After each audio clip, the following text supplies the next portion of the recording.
Hi there, Sagittarius. Thanks so much for tuning in. I'm Astrogirl, and we're looking at March 9 through March 15. And it's a roller coaster week for the fire signs this week. You, Aries and Leos. It could even be to the point where you have a drag out, drag down argument with an Aries or a Leo.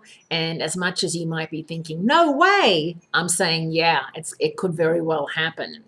This week features a balanced trine between you, Aries and Leos, that turns into a dangerous alliance, plus a sign change followed by a rest period.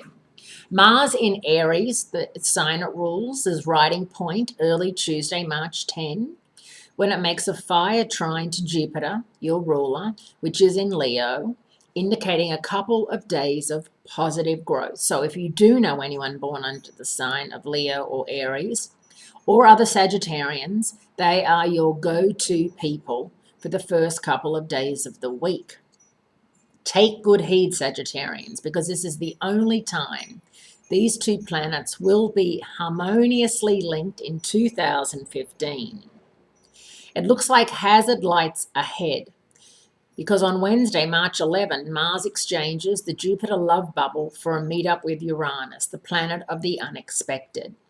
This disturbing and possibly violent alignment between Mars and Uranus reveals a side of Mars that doesn't play well with others. Things go further south when the dangerous duo mixes it up with Pluto later in the day. The immense significance of this Uranus-Pluto meeting. The next one will be in opposition in 2046. Will be discussed next week, but until then, the best thing to do is to proceed with caution. On Thursday, March 12, Mercury leaves Aquarius to explore the magical mysteries of Pisces.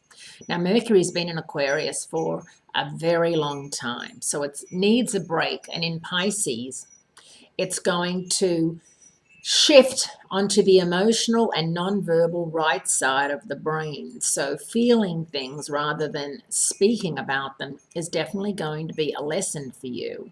And in your fourth house of home and family, it's definitely going to reverberate domestically. So if you are having issues with your roommate, if you're having issues, with the people you share your time and space with, your partner, the way you live together, maybe you're having issues with your partner's dog in the house or in the bed or something like that. These are all issues that could become more emotional to you. But, rather than argue about them, try and work out how you can adjust your thinking. Maybe your roommate drives you crazy about something that in the grand scheme of things isn't such a big deal. Maybe you drive them crazy about something and you're not even aware. So if you wanted to have that conversation and have it in a nice, relaxed way, this is the time to do so.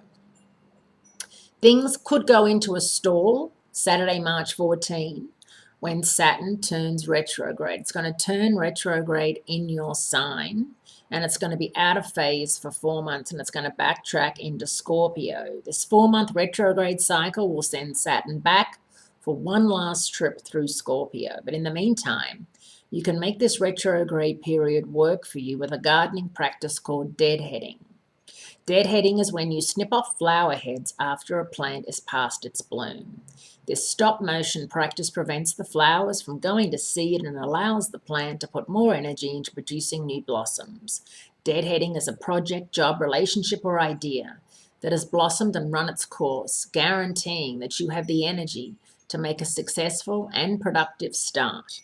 When Saturn moves back into your sign in August and Jupiter moves into Virgo in August and the Sun will be in Leo, and August is definitely one of those months that you can really look forward to.